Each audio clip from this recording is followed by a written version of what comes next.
Hello, everybody. Welcome. Seem to have a strong echo. Echo fix. Well, welcome, everybody. My name is Andrew Snyder. I'm going to be your host today, and we'll get started in 2 minutes, right around 11 o'clock.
Hello, everybody. Welcome to the Vive webinar today. My name is Andrew Snyder. I've got my webcam turned on so you can see me here. I'll also have a few things to hold up for the webcam, so keep the view handy so you can see some of those things that I hold up. Before we get rolling, I want to say a big thank you to both Jim and Jen at Western for helping organize this webinar.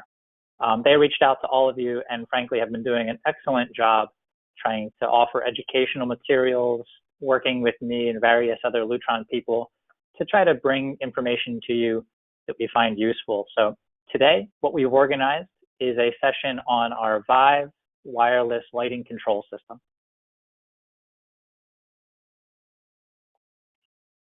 A little bit about me before we get into this. My name is Andrew Snyder. I'm a software engineer at Lutron Electronics.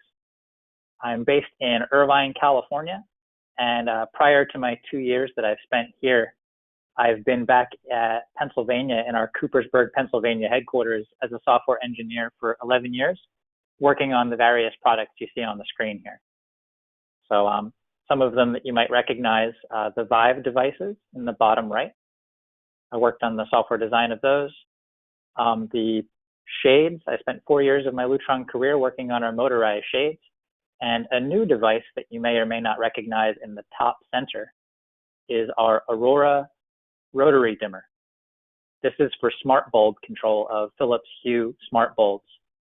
So if you have any smart bulbs at home, you're well aware of the common problem of when someone turns power off to your smart bulbs, trying to get your smart assistant to control them won't work anymore because they're powered down. This fixes that by locking the switch in the on position and then allowing you to wirelessly control it. So if you haven't heard of that, check it out. It's called Aurora, and it launched at CEDIA this year in January. Outside of my Lutron career, my quarantine hobby is running while maintaining a social distance. And I'm sad to say that yesterday I had a social distance failure. I was out running and got hit full speed by a cyclist, came up from behind me for no apparent reason and flattened me on the pavement. So today I'm resting and recovering at home, trying to do my best. I hope you're all social distancing a little more successfully than I am. So be safe, be smart out there, guys.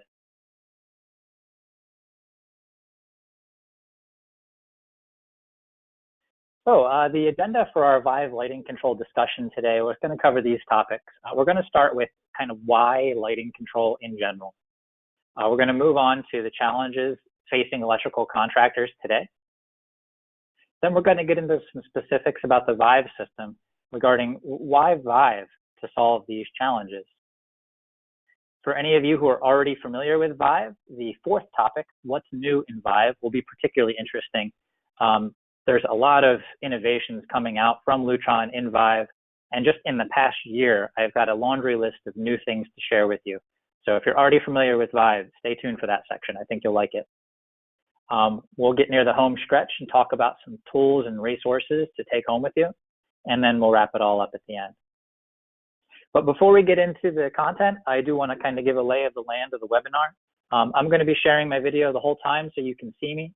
I also have a handout prepared that you can find in the handouts section in the GoToWebinar, and that's the Vive design guide.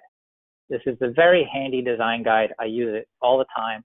It includes a list of the Vive products, including their model numbers and list prices, some common applications of what you would do with them, and basically just an excellent all-in-all overview of the Vive system. So you can find that on Google. I've also put it in the handouts here, so check that out. And another thing I'm going to bring your attention to here in GoToWebinar is 2 polls that I created to learn a little bit more about you before we get going. So in GoToWebinar, I'm going to kickstart this first poll, and I'm going to see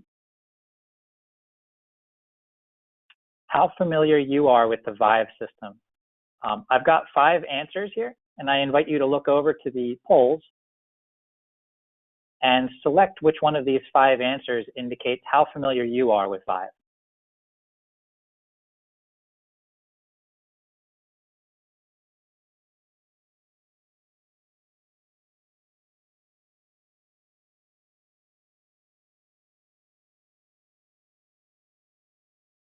So we have a diverse mix of attendees meeting both sides of the spectrum. A few 1 and 2s, and a decent number of 5s as well.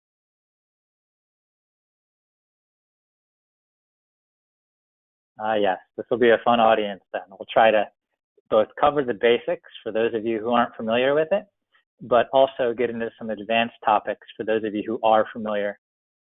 For those of you who are in the advanced category, I will be reviewing the basics of the Vive system, but do note that that 4th topic I mentioned earlier, what's new in Vive, I think will particularly interest you. So if you want to, browse the Vive design guide in the meantime, go ahead, but I'll call your attention back when we get to that section about what's new. All right, question 2. I'm curious, and this is a multiple answer, so feel free to give, check multiple of these boxes. What are you most interested in learning about today? Got the basics of the Vive system, what's new in the past year, how to generate quick estimates and designs, and then how Vive meets Title 24.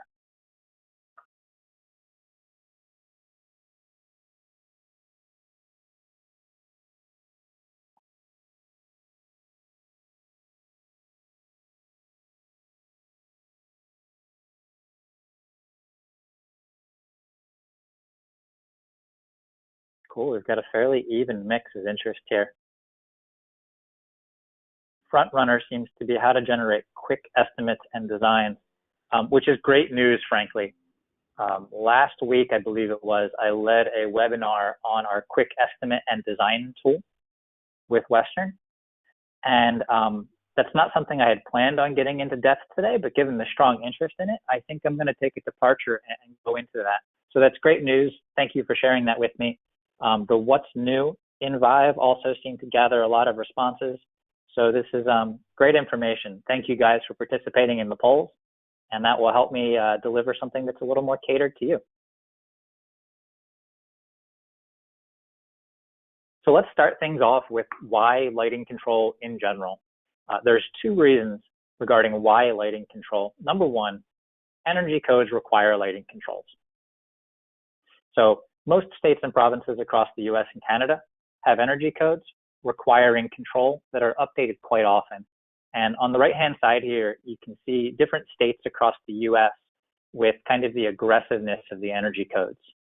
Dark green is considered to be an aggressive energy code, whereas a red would be a little bit more lax energy code. I do want to highlight that lutron.com/energy codes is a fantastic resource that I'm going to refer to a handful of times throughout this because it has some great pieces of information to make your life a little easier. If you have opened up the 235-page Title 24 2019 document, good for you. It's a dense document. It's hard to grasp. But what we've done is we've taken that and boiled down the things that matter for lighting controls and put them on this website here. So again, I'm going to refer to that a few times. We'll see that when we get there. Well, why else lighting control? The second reason is to create the right environment. People are happier and more productive when they have the right environment to work in. And that involves having ample lighting to get done what needs to be done. Maybe if there's too much lighting that's creating glare, I need a way to reduce that lighting level so I can get my work done.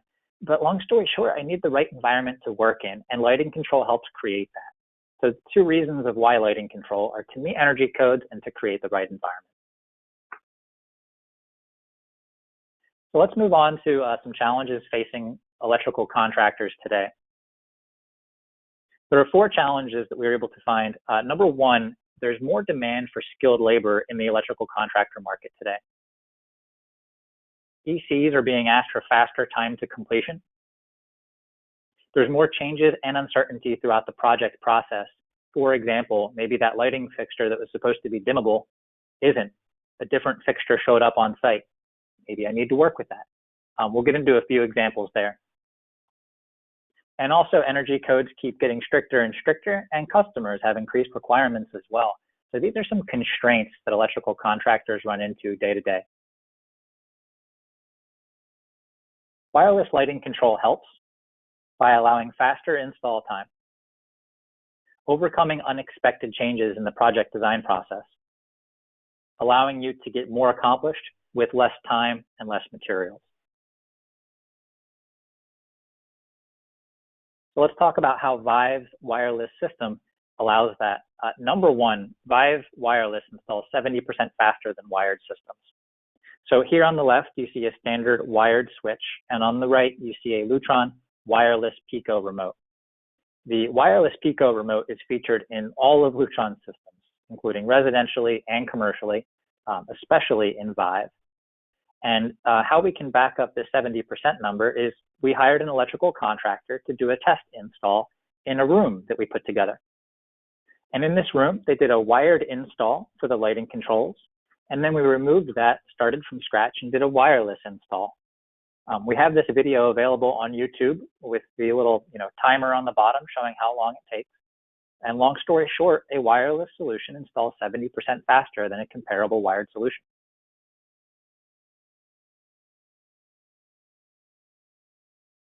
This is a typical example of a Vive system.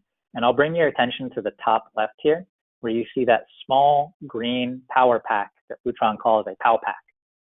That POW pack is wired to the lights, and that's it. There's no communication wires running to anything else in the system.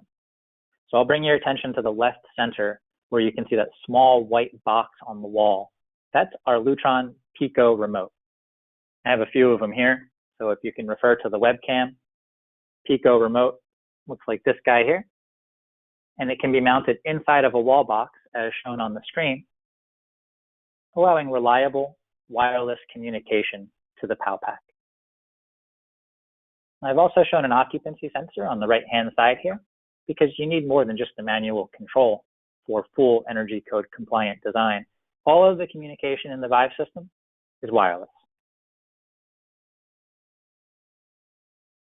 I do want to invite you, if you have any questions throughout this, I will be monitoring the chat window. So feel free to throw a question in there. Whenever I notice the icon pop up, I'll answer it real time. So please go ahead and add questions there.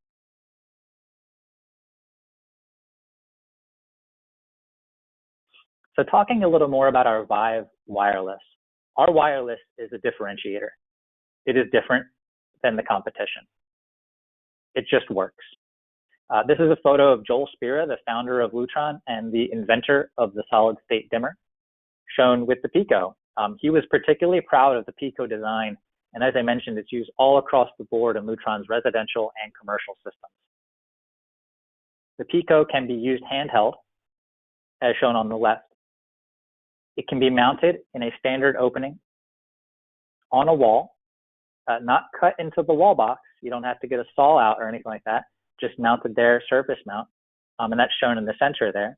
And on the right, there's also a pedestal option. I happen to have a 2-pedestal option at home with me here for my Lutron lighting control system.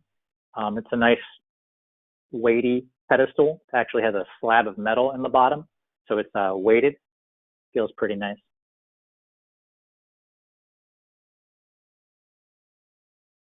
I got 2 questions came in. Number 1, how does Vive compare to RA2 Select or Caseta? I think that a good answer to that, well, the first answer is RA2 Select and Caseta are residential systems, and Vive is commercial.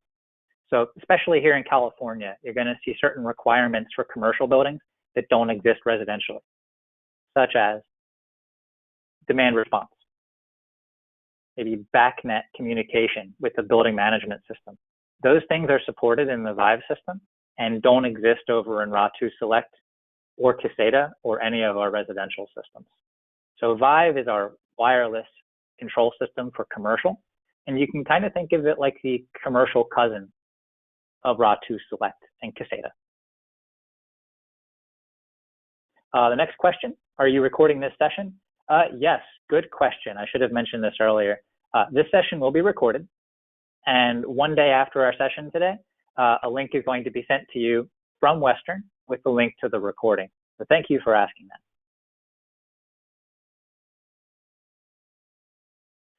Another question came in. Where do you use Vive and where to use Contium?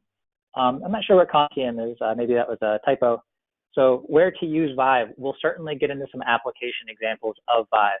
Oh, okay. Thank you for clarifying. The question was Quantum. I will highlight some differences between Vive and Quantum as we go forward. A few things that I can give you at the moment is that Vive is purely a wireless system, and Quantum is a hybrid wired wireless system. Quantum is the full-featured Lutron commercial system that can allow you to do complex sequence of operations, and Vive is the simple wireless solution. I'll leave it at that. Simple wireless and then wired wireless hybrid. I'll get into more details a little bit later. And Scott also mentioned one of the differences in our chat here between our residential systems and our commercial systems, daylight harvesting. Daylight harvesting, just like BACnet and just like the demand response, is not supported in our residential systems and is supported in our Vive commercial system and the other commercial systems that Lutron has. Thanks for mentioning that, Scott.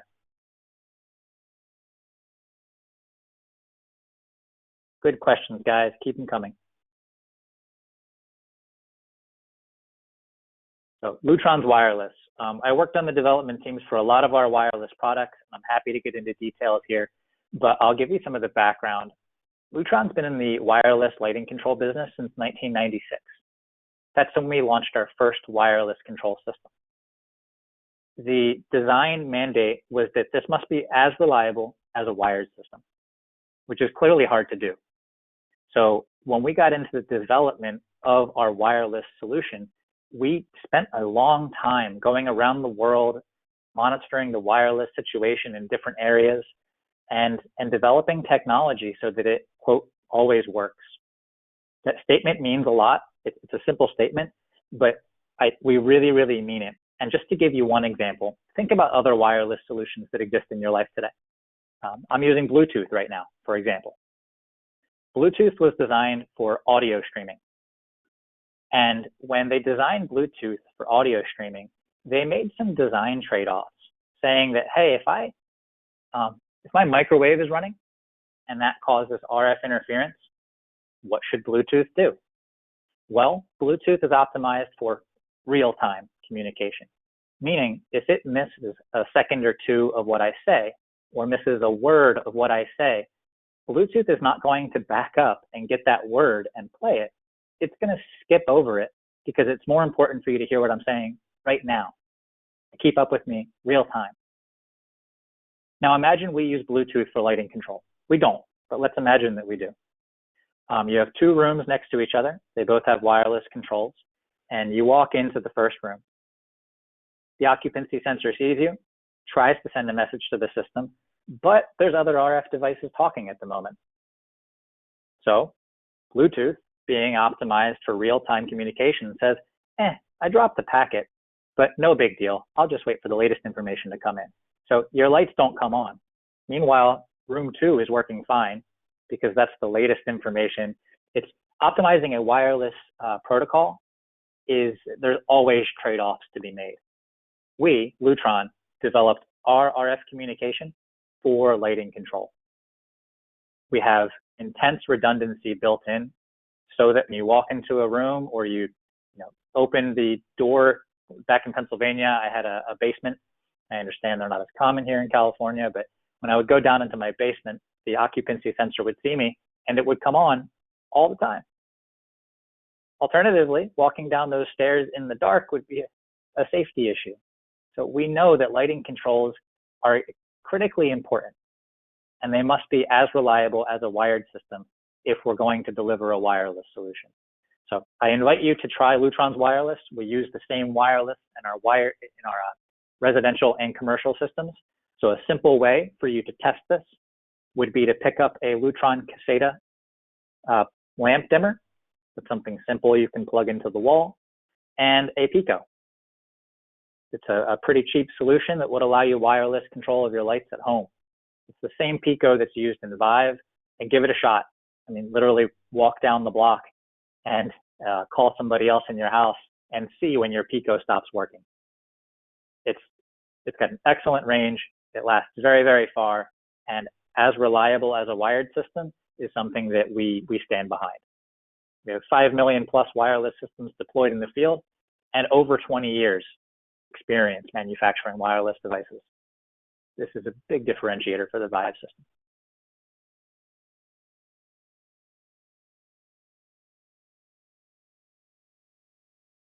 Moving on with why Vive wireless. Wireless installation is simple. I've got a handful of things shown on the screen that are typical of a wired solution.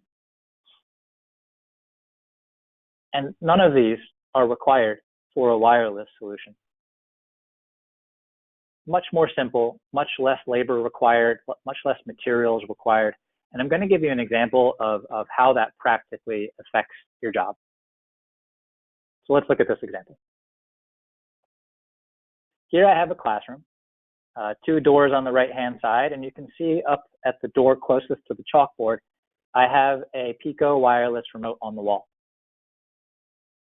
So what's going to happen in this case is somebody says, oops, I forgot one. I actually wanted the control at the back door as well. Students use that back door to enter the class all the time, and I do want a way to turn the lights on or off from there. With a wired solution, that would be quite a complex addition to the system. You have to snake wires through the wall, but looking at a wireless solution, we take a Pico. We use the Pico wall adapter shown on the right. Sink 2 screws into the wall, mount it, we're good to go. Keep your project on track, get off this job, get on to the next job as quick as possible.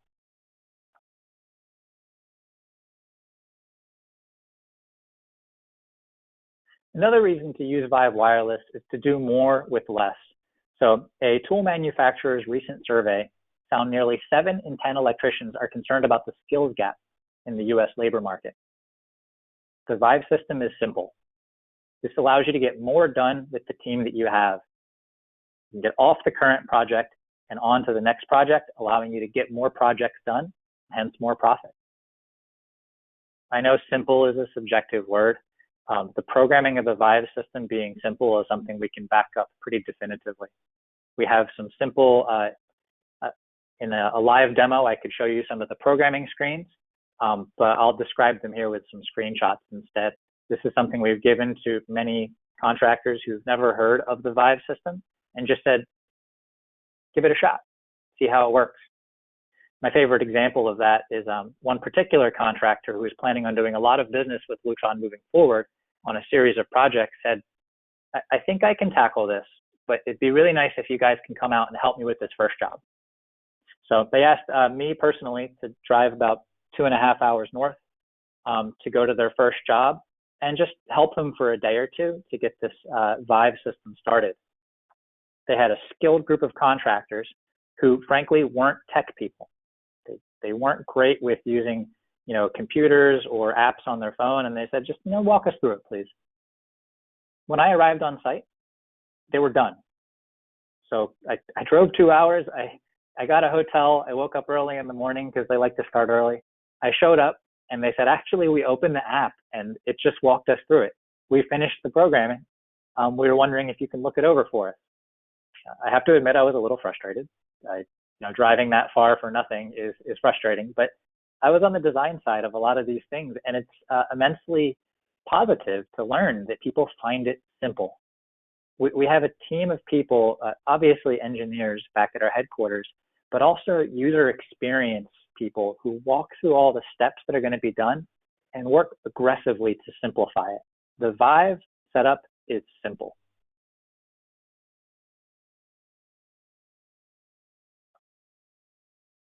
So why Vive Wireless? You can get it when you need it.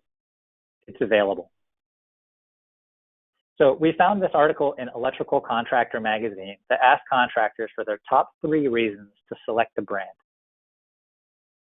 Surprisingly, above price, compatibility, and ease of installation was availability.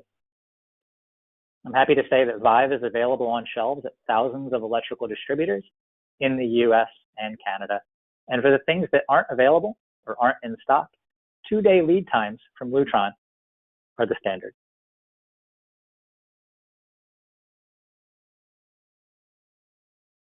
So I mentioned simple before. I'll elaborate a little more on what simple means. There are 5 steps to designing a Vive system. Number 1, choose your load control. That can be a dimmer or a switch. Number 2, choose an occupancy sensor. We have a few varieties of that. Number 3, add daylighting control. Number 4, choose wireless remotes for personal control. And then the optional step 5, add system intelligence if needed. I'm going to dig into number 1 a little bit here. There are various types of load control shown on the screen, including our Maestro in-wall dimmer on the left. But you have to run wires up to the fixture. So that's an option, but it's not the only option. A more popular option is the POW pack shown in the center and also on the webcam here. A POW pack would be up in the ceiling, mounted either A, to the fixture, or B, to a junction box. And that would allow you to wirelessly communicate to the POW pack from anything in the room without actually running wires. Lastly, the ultimate in flexibility is a Vive-enabled fixture. Now, this fixture would have some smarts built into it. And again, I'll call your attention to the webcam. This little module I have in my hand here is the Vive Integral Fixture Control. This guy has an RF radio built in. It has an occupancy sensor shown here. It has a button and a daylight sensor built into the ring around the button. All of that is built into this little module that would be installed in the fixture by the fixture manufacturer, so that when this gets ordered and shipped to the site, a Vive-enabled fixture shows up on site. So how do you wire it? Just run line voltage. You're done. What protocol does it use? Is it 0 to 10? Is it something else? I can answer that, but the answer is it doesn't matter. What language this module uses to talk to the fixture is essentially irrelevant once you get to the job site. So the way that communicates is all built into the fixture and is only relevant to the fixture manufacturer. Once it gets on the job site, it speaks Lutron wireless.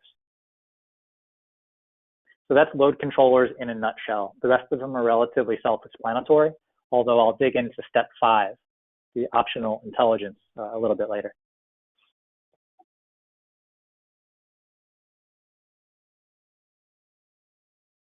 So here's a little snapshot of how to do programming in the Vive system. You've got 2 options. Number 1, use the intuitive software shown here on the right-hand side from any device with Wi-Fi and a browser. So what I mean by that is your phone, your iPad, your laptop, all of them are suitable ways to program a Vive system. The big advantage there is you don't need to schedule and wait for a Lutron technician. This can be done by anybody. But hey, sometimes you need extra help, and we offer either do-it-yourself startup. You can get a little bit of help from Lutron, maybe remote services. We can walk you through it on the phone, or we can visit the site for a few hours to help. And then the third option for startup is full-fledged Lutron startup. Those are all three options. This DIY option is especially popular. The second bullet here is you can actually program the Vive system just by pressing buttons. This is ideal for simpler, smaller systems that don't have a Vive hub.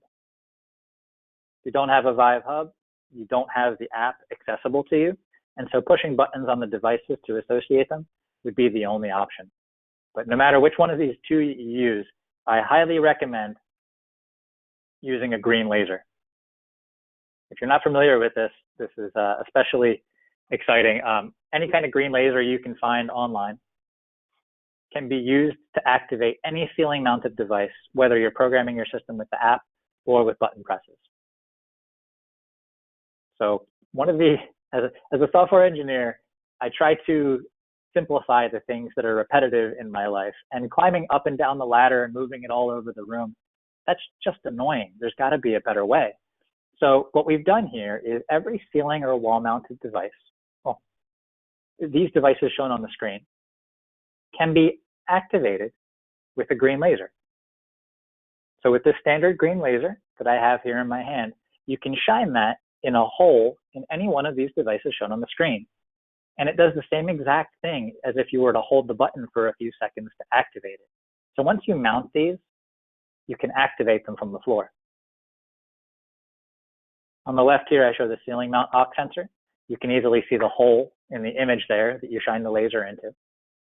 In the middle there is our daylight sensor. There's that triangular hole in the middle. And for our wall mount sensor, there's a hole in the bottom. Not shown on the screen, but you can imagine. You do need to physically press the picos. That's not really a downside. The picos are going to be accessible, so just walk up and press them. But yeah, you cannot use a green laser to activate a pico. It's a big time saver. Green lasers are not expensive. If you're programming more than one or two Vive systems, I highly recommend picking up a green laser. It does need to be green. It can't be red. Just be aware of that. I can provide details afterwards if you'd like. There is an application note we wrote on the green laser, but long story short, it's a green laser.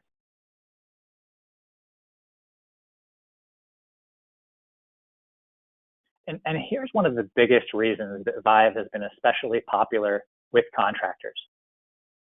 Vive allows you to achieve greater profits by having a Lutron quality product that's competitively priced. And I mean, I've been with Lutron for 13 years. I know that we're typically perceived as a luxury brand because of our quality reputation. We spend a lot of time and effort on quality. Vive is a competitively priced solution that has Lutron quality built in. So here's an example we prepared on the left. In this case, I have a wired bid and a Vive wireless bid that have roughly the same materials cost shown on that second to last line. But due to the labor efficiency achieved with Vive, the total bid is cheaper, allowing for a higher profit using the Vive system.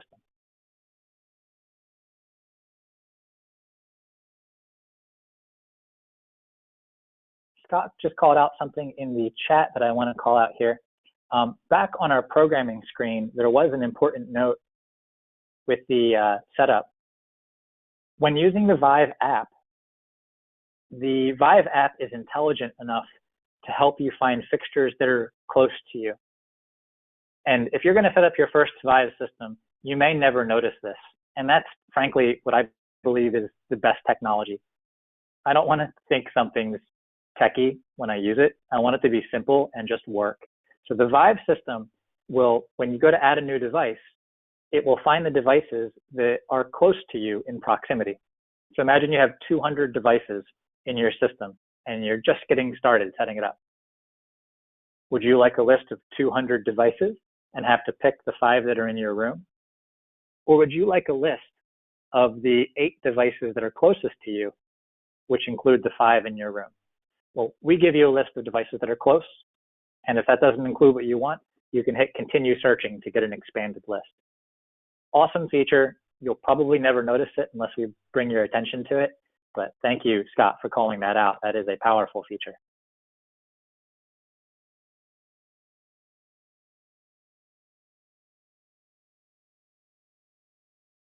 So Vive is scalable. I've shown you how you can do a small room in that classroom example. You can go up to an entire floor by using a Vive hub. That allows you to add some optional system intelligence. You can use multiple Vive hubs to go to multiple floors, and you can network those hubs together if you want to see everything in one dashboard. Lastly, you can get to an entire building interface. You can get to an entire building by networking them together and then adding a separate optional piece of software called Vive View, allowing you to see everything in one software interface. And Sylvia asked the question, so is the Vive Hub really necessary or is it a plus? Great question, Sylvia. It is optional for Vive. So to be clear, I could have, as I'm showing in the webcam here, a Vive system as simple as this: a wireless PoW pack and a Pico. I wire the PoW pack up to the fixture, I associate the Pico, boom, I'm done. I have wireless control. When you would use the Vive Hub, I actually have a slide on all the features that it shows you. I believe that's coming up in the next 1 or 2 slides. So to answer your question directly, the Vive Hub is optional. What it offers you are things such as scheduled events and other software features. I'll get there in a slide or 2. So we have this smart networked lighting control system, and any IT person who's responsible for the building is going to say, okay, so this thing lives on my network. Is it secure? Secure is very difficult to define, and frankly, anybody who says, oh, this is unhackable, or oh, this is bulletproof, worry about that person. Security is fluid.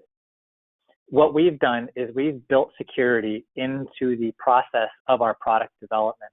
And what I mean from that is from the beginning of the conception of the product to the lifetime of the system to launching it, we have security as a required part of our development process. And we know we hire some very bright engineers, some very bright people to do testing at Lutron, but we know that they work for Lutron. Sometimes they could be pushed to get things shipped and they might skip over things. So we have third-party validation that we do as well. We hire hackers essentially to do what's called penetration testing or pen testing to try to poke holes in our system. If they find issues, we go back to the drawing board and then we fix them. We have processes that anytime someone changes any little bit of software in the system, it must pass certain required testing. Long story short, security is an inherent part of our system. And as is required more and more throughout these systems, we do have free firmware updates that are available online, which enable some pretty cool features actually, but also enable security improvements. I will say that this resource on the bottom, the Vive IT Implementation Guide, has a great security statement. It's on page 2 or 3. It's right after the table of contents. But if you have a security-minded IT professional, go here, use this security statement, and that's going to walk them through the specifics of how we address security in the Vive system. One concrete example of that, Vive can be a standalone system, not plugged into the building network at all. So I set it up with my phone. I disable Wi-Fi on the hub. That thing operates completely standalone with no network connectivity. That's the most secure and therefore least connected option. And then alternatively, I can plug this system into the building network. Usually at that stage, there's an IT professional who's involved, and they're going to say, hey, what are the firewall rules I need to implement? At that point, involve me, involve a system sales engineer like myself to get into the specifics with that IT professional. Both Lutron and Western have many folks to help you through these processes. And when things get so technical, like you're working with the IT department, that's definitely a situation where I would get involved, or somebody from Western would get involved to help facilitate that discussion.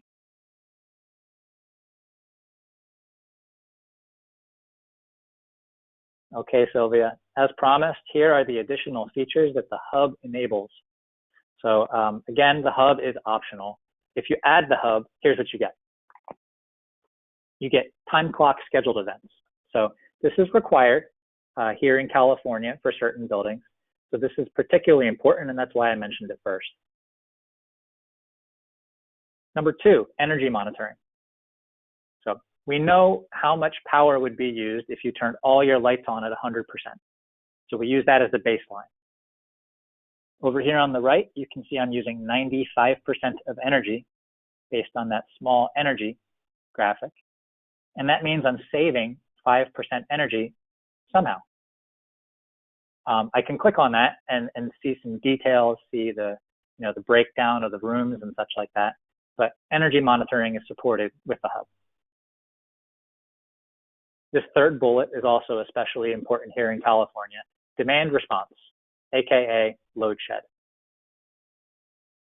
Anybody familiar with the new changes in Title 24, 2019, which is now in effect as of January 1st this year? The specific changes are that open ADR must be added to the hub. And if you're not familiar with that, don't worry about it too much, but it's a language spoken over an Ethernet connection that will tell the lighting control system to activate demand response. In other words, dim the lights by 15% because the utility grid is getting slammed, and would really appreciate it if everybody would just ease up on their energy usage. In the past, you could activate demand response via a contact closure or via a backnet connection. But as of January 1st this year, OpenADR, this protocol spoken over an Ethernet wire, must be supported by your lighting control system. I'm happy to say the Vive Hub has this built right in. You don't need any extra hardware, which some other systems out in the world do require additional hardware for this. So Vive supports Title 24, 2019, built right into the hub. Fourth item here, alerts. This is brand new. Most of you are probably hearing this for the very first time. I'm going to get into some details a little bit later. But as shown on the right with that alerts bell, it is real, and I'll tell you a little bit more about that later. And adjustable fade rates, which is something that was not supported previously. And again, I'll get into this later. So a few additional features enabled by your hub. Number one, integration. If you want to integrate with a building management system or a BMS, that's typically done via backnet. The Vive Hub has backnet built right in. This allows you to do things like send occupancy data from the Lutron lighting control system over to your HVAC system, allowing your HVAC to cut the temperature back a few degrees if nobody's in the room. You can also use that to check the lighting level in a room or do various other things with the Lutron system. But one example that I gave you there is HVAC control. Brand new in the Lutron Vive system is API integration. This is most typically used by having like a building mobile app to do control of the Vive system.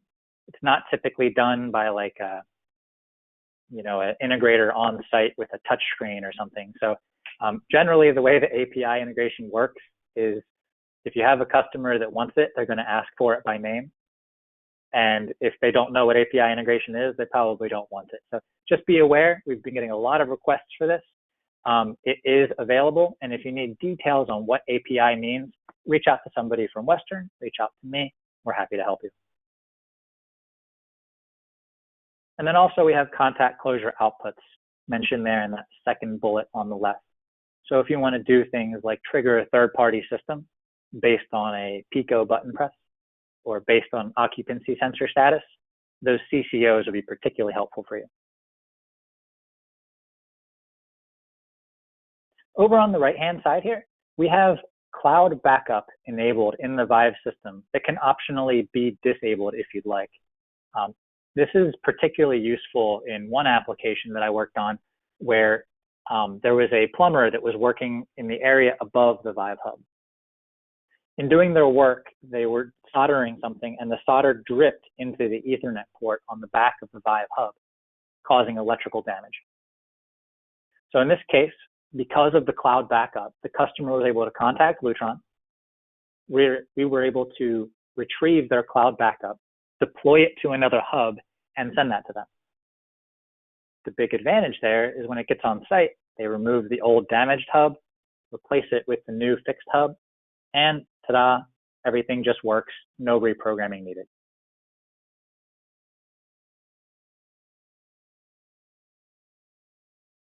Okay, so for those of you who are already familiar with the Vive system, here's the what's new section. So there's a whole lot of new stuff. It's been a very exciting time. Vive has been around for a few years, and I can guarantee you development is not slowing down. We have various new products and new features to talk about. So let's get right into it.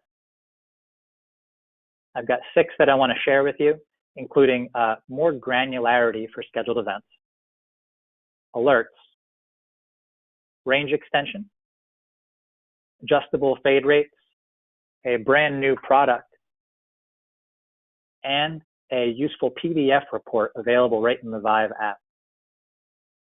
So let's start with the first one, more granular control. So today, and in the past, you could always send all lights in the system to a given level. This is the simplest form of time clock control, allowing you to, for example, turn all lights off at 8 p.m. You could also, in the past, set light level by area. So maybe you want the lobby lights to go to 20% at 8 p.m. to have a nice warm glow around the exterior, but all other lights in the building to go off. Nothing new there. This has always been supported by the Vive system. But brand new, you can now set light level per zone. So if you want, using that lobby example again, just the lights around the perimeter of the lobby to light up to 80%, while turning off the general lobby lights and all other lights, that's now supported in the Vive system. And that screenshot on the right shows you how that's accessible in the app.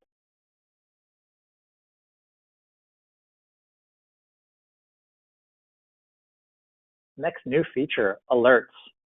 The Vive system relies on battery-powered devices with a 10-year battery life for manual control and sensing.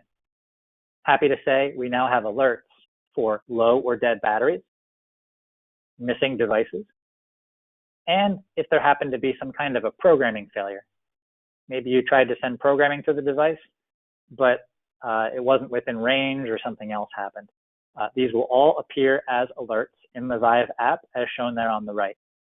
So to be honest, the 10-year battery life makes it extremely unlikely that you're going to have battery issues. But if somebody removed a sensor from the ceiling and put it in their pocket and walked away, unlikely, but hey, it happens. It would appear as an alert in the system saying, hey, I used to be able to communicate with this occupancy sensor, but I haven't heard from him in a long time. You might want to check into that.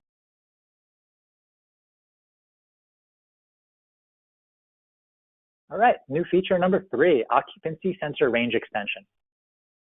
The Vive system has a range listed in all of our specification sheets where a Pico can talk to a PAL pack as long as it's within 30 feet through normal construction materials or within 60 feet open air. So on the right here, I have a bubble that's 30 feet or 60 feet wide, depending on if there's construction materials there or if it's open air. And this one PAL pack can hear all of those devices within the bubble. Our actual ranges are much more impressive than this, but we publish these numbers here because we know that we need this to work every time. Again, I invite you to try this in real life. We typically get close to 300 feet in our range tests when we do them in an open field. Not lying, that's our typical design criteria, but we publish these specs so that when you mount it on the wall, it's going to always work. So I got the 30 feet, 60 foot rule. I also want to call out that the hub must be within 71 foot of every device in the system. So if you draw a 71 foot circle around the hub, you get roughly 10,000 square feet. And then any devices within there need to be within that 30, 60 foot rule. So here I have, let's say 2 rooms, and I have a POW pack listening to a Pico in the upper right, a POW pack listening to a Pico in the bottom left. But let's suppose I have a Pico here that's like 70 feet away. That exceeds my 30 feet, 60 foot rule. So in a previous release of Vive software, we've enabled range extension, where the Vive hub can extend the range of up to 15 picos. This is especially useful in long hallways or exceptionally large areas. Now, that's kind of a semi-new feature. A newer feature is regarding occupancy sensors. So let's suppose I have an occupancy sensor here that's, I don't know, again, 70 feet away. It's outside the bubble. And I want it to communicate to this POW pack. Well, brand new, the Vive hub can extend the range of occupancy sensors for up to 14 areas. So if you're thinking, okay, range extension for Picos, range extension for aux sensors, what about daylight sensors? We've never been asked for that. Daylight sensors are almost always controlling lights that are very close. So could we add it? Sure. Have we found a need to add it? No, we have not. So range extension is available for Picos and for occupancy sensors. And if you have any need for any additional features, please send us feedback. We're happy to keep iterating on the system to make it deliver what you'd like.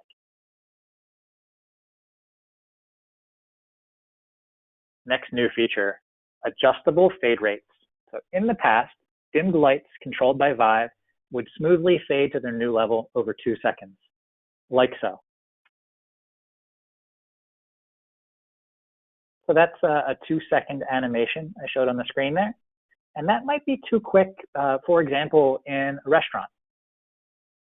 Maybe I want to kick off from the lunch scene of bright light to the dinner scene of a little bit more dim light. And dimming over 2 seconds might be too abrupt. So now, in the Vive system, we have adjustable fade times that are accessible for both Pico remotes and scheduled time clock events. So if I want to turn all lights off, I'm going to use a 5-second animation this time to show you the pretty drastic difference.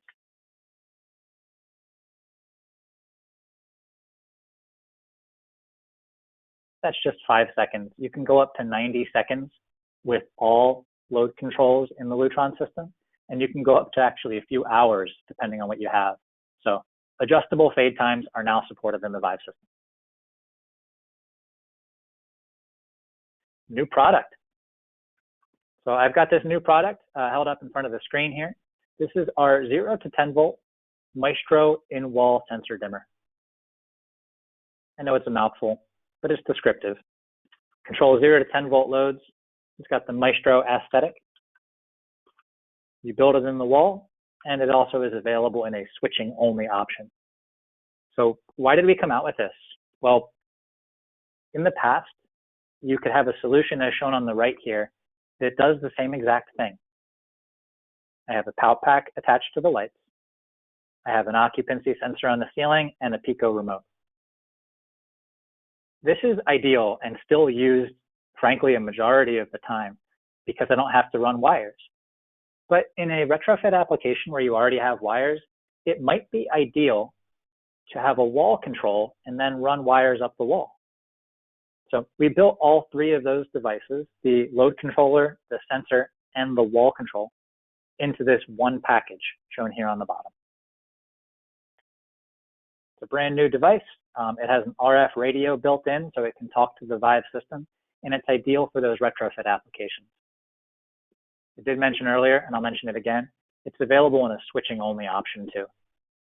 So if you have a light that's not dimmable, that would be an option for you.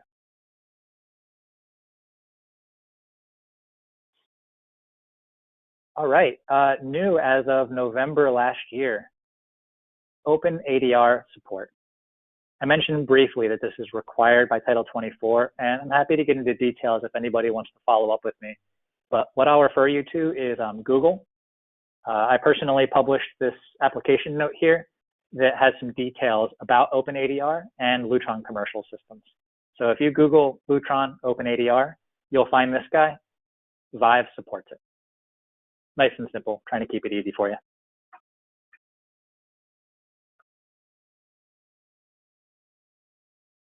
Now, this feature is especially cool, and it's not a new product, it's not a new function, but the Vive app now supports generation of an operations and maintenance PDF. So we know that designs are always 100% implemented and never changed in the real world. But we thought we knew that, and real life changed, and we realized that the actual, as-built documentation sometimes differs from the design. So that being said, you can generate a PDF report from the app showing what's really in the system. So I've shown a snippet on the right here. It includes a full breakdown of all the devices, all the different hubs that are in the system, if there's more than one, the different room breakdown. This is a great PDF to deliver to your customer, showing what's truly in their space.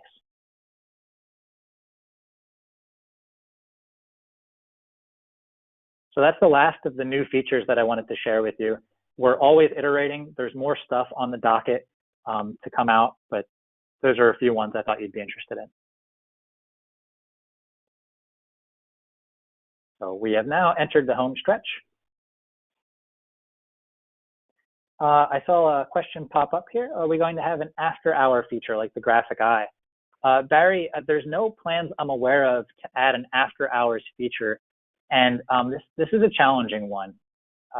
We're always listening to feedback, and a number of people have asked for an after-hours mode in Vive. We're continuing to assemble feedback to make a decision, but the answer today is no, we don't have an after-hours feature. So after hours, my recommendation would be use an occupancy sensor. If the space is occupied, the lights can go on, and if it's unoccupied, it can go off. And if you want to change how that aux sensor works throughout the day, you can do that with a time clock event. For example, maybe the lights are always on during the day, and then you activate the occupancy sensor going into the evening hours, so the lights are only on if occupied. We know that occupancy sensors cost money, and we know that after hours, that software feature, although frankly a little less intuitive for the user because the lights blink at them when they're in the space, and it's like, what's happening with the lights? Oh, it's trying to tell you the lights are going to go off. It's a confusing feature, but we do know that this appears on a number of specifications. So we're trying to figure out if that's worthwhile to add without confusing our users. So Barry, if you have any applications for that, please share it with us. We're listening, but that's not included today. A question came in from Sylvia. Is Vive going to support tunable white? Tunable white. That is a large topic. Sylvia, that's a tough question for me to answer. Yes and no is the appropriate answer. And the reason why is tunable white comes in a lot of different flavors. I can have a tunable white fixture with 0 to 10. I can have a tunable white fixture with DMX. I can have a tunable white fixture using Lutron's T-series protocol. There's so many ways to do tunable white. Vive supports 0 to 10. So yes, we can do tunable white with 0 to 10. However, given the wide variety of tunable white fixtures, I'm going to say the takeaway for you is if you want tunable white control, Vive probably isn't the ideal system. And you might want to look at either our wired QS system or our quantum system for commercial solutions. Vive can do tunable white with 0 to 10. But those other protocols I mentioned, including DMX and T series are not supported in Vive. And so for that reason, I wouldn't recommend it wholeheartedly for tunable light.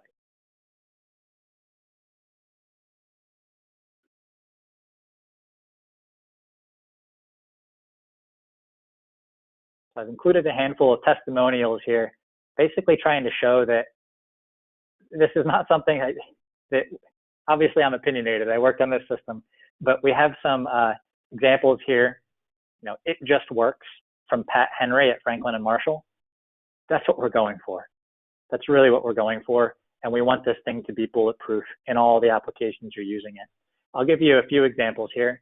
We have some case studies online. In this case, in a K through 12 school, we were able to have 6 schools use lighting controls and have them installed by one team in just 8 weeks.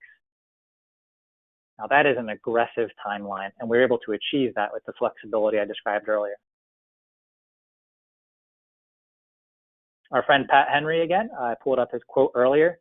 He worked on the Franklin and Marshall College here in Lancaster, Pennsylvania. In this particular case, there were some buildings that dated back to 1792. Running wires through walls was very hard. Wireless allowed them to do this retrofit, improving the space without running wires through the walls.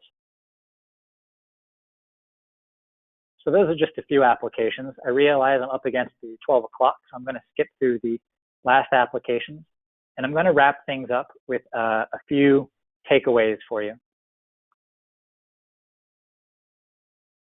Moving forward, I highly recommend you check out lutron.com/energycodes, which takes the complicated energy codes and boils them down to a simple one-page chart, of which I showed a portion of that on the bottom here. Check that out. It's powerful. I use it all the time.